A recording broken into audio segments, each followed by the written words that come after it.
नमस्कार दोस्तों, आप देख रहे हैं हाल चाल भोजपुरी। दोस्तों आपको बता दें कि सबसे पहले आप जितने भी खेसारी लाल के फैन हैं इस वीडियो को लाइक कर दें और वीडियो को ज़्यादा से ज़्यादा शेयर करें और चैनल को सब्सक्राइब करें। चलिए शुरू करते हैं। दोस्तों आपको बता दें, जिस गाने का आप इंतज़ार कर रहे थे रेड लिपस्टिक, जी हाँ, रेड लिपस्टिक का जो वीडियो कब आएगा आपको बता दें। रेड लिपस्टिक का वीडियो कल आएगा 19 तारीख को सुबह 6 बजे।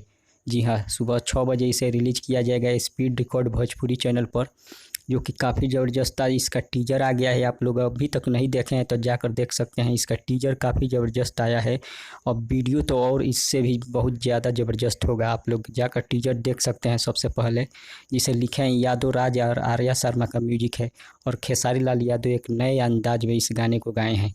आप अभी तक टीजर को नहीं देखे हैं तो जाकर देख सकते हैं। इसका वीडियो कल आएगा सुबह 6 बजे। जी हाँ, याद रखिएगा, सुबह 6 बजे स्पीड रिकॉर्ड भोजपुरी पर। तब तक बने रहिए हमारे साथ, मिलेंगे अगले वीडियो में। धन्यवाद।